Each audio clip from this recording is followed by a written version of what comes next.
Para mabawasan ang bilang ng mga kababaihang nagkaka-cervical cancer, pinaplansya na ng Health Department ang bakunahan kontra human papilloma virus o HPV. Pagugulungin ito sa pangapaaralan at target bigyan lahat ng batang babae. Nakatutok si Ian Cruz. Tuwing Enero, ipinagdiriwang ng World Health Organization ang Cervical Cancer Awareness Month. Ang cervical cancer kasi, ikatlong uri ng cancer na madalas tumatama sa mga kababaihan. Sa huling talangan ng International Agency for Research on Cancer ng WHO, nasa 8,549 ang mga Pinay na tinamaan ng cervical cancer. Halos kalahati sa kanilang namatay noong 2022.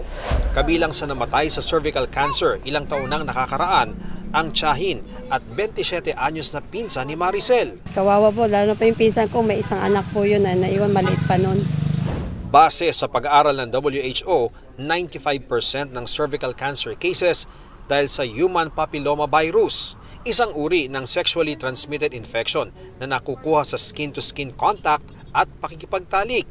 May ilang kaso ng HPV na kusang nawawala kahit walang sintomas at gamutan, pero may mga kaso ring nauuwi sa pagiging cancer.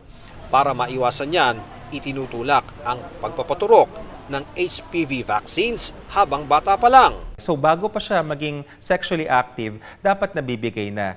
And we estimate that the best age for that is around 9 years old. Hindi naman po ibig sabihin hindi na siya pwedeng ibigay later in life, meron rin po yun. Pero for preventive measures, the best po talaga is at that age.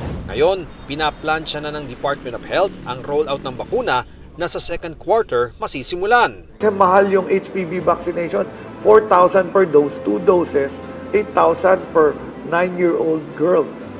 Pinondohan na ako ni President for 2025. For 2025, we can vaccinate all Filipino girls. And ang effect niyan, mawawala ang cervical cancer. Makakatuwang ng DOH sa programa ang Department of Education dahil sa mga eskwelahan gagawin ang pagbabakuna.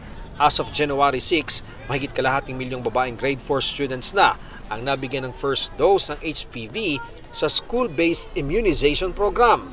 Target na madagdag dyan ang halos 1 milyong grade 4 students sa pampublikong paaralan pa lamang. Hindi pa kasama sa bilang ang mga nasa private school na bibigyan din ng libreng 2 doses ng HPV vaccine na 6 months ang gap ng pagbabakuna. Voluntary lang din ito.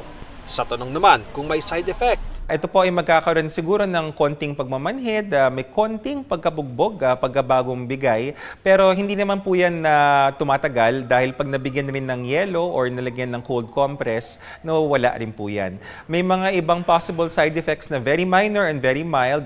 Some patients will get a fever, pero beyond that, wala naman po tayong naitatala na mga serious side effects pagdating dito sa bakunang ito. Si Maricel, suportado ang bakunahan. Magpabakuna po tayo para po sa ma-avoid tayo sa mga sakit na cancer. Gayun din ang ilang magulang na aming nakapanayam. Payag po ako kasi hindi naman nila yun ikukuhan kung hindi makakabuti sa mga Pilipino. Okay naman po para sa kalusugan niya naman po.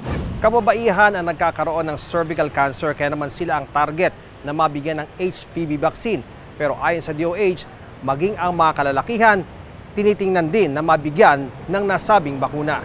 Kapag ang lalaki ay nabigyan ng bakuna nito, hindi na rin siya madadapuan ng human papilloma virus or HPV. Kung hindi siya madadapuan ng HPV, sa kanyang magiging future na mapapangasawa or makakasama na kababaihan, hindi na niya maipapasa ang virus na ito at hindi na magkakaroon ng cervical cancer. Para sa GMA Integrated News, Ian Cruz, nakatutok, 24 oras.